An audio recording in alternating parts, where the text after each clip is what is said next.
Breaking news. Putin's forces suffer significant losses as Ukraine retakes a village and launches attacks on naval vessels.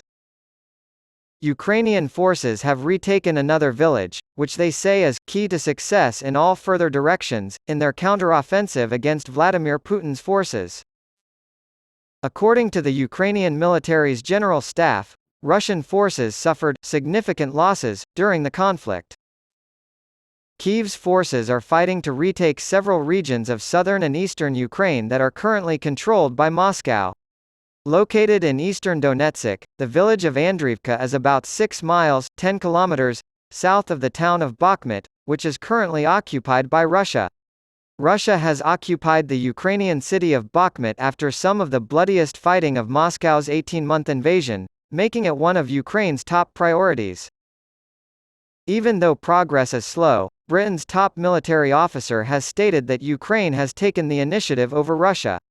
According to Sir Tony Radakin, in the north they are holding and fixing Russian forces there, and in the south they are making progress between 10 and 20 kilometers. President Volodymyr Zelensky of Ukraine made the remark after his country had destroyed a Russian air defense system on the occupied Crimean Peninsula. Romanian Transport Minister Sorin Grindeanu said on Friday that the country is still on track to meet its goal of doubling its transit capacity for Ukrainian grain through its Constanța port to 4 million tons in the coming months. After Russia's refusal to extend a safe passage corridor, Grindeanu met with officials from Ukraine, Moldova, the European Commission, and the United States to discuss how to assist Ukraine in maintaining its position as a leading global grain exporter. The European Union had until Friday to decide whether to extend a ban on food from Ukraine, which has been requested by 5 neighboring countries whose farmers have complained that increased competition from Ukrainian exports has hurt their businesses.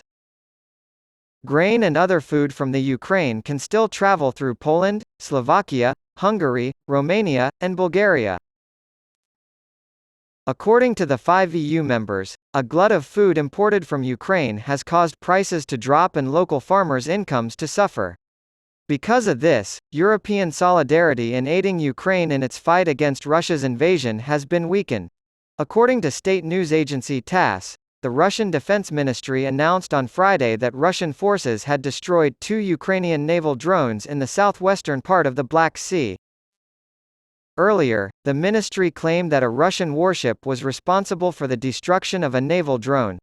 The Vatican reported on Thursday that Pope Francis's envoy to Ukraine for peace talks met with a Chinese official in Beijing and discussed the need to resume Ukrainian grain exports to feed the world's hungry. China's Special Representative for Eurasian Affairs, Li Wei, met with Cardinal Matteo Zuppi at the Chinese Foreign Ministry. The meeting, according to a Vatican statement, addressed the ongoing conflict, emphasizing the need to join efforts to foster dialogue and find paths leading to peace. The head of the British Armed Forces has defended Ukraine's counter-offensive, saying that Ukrainian forces continue to hold the initiative. This comes as the pushback against Russia's invasion has been met with criticism for being too slow. These remarks follow those of the country's deputy defense minister, who on Thursday reported good news from the war's eastern front.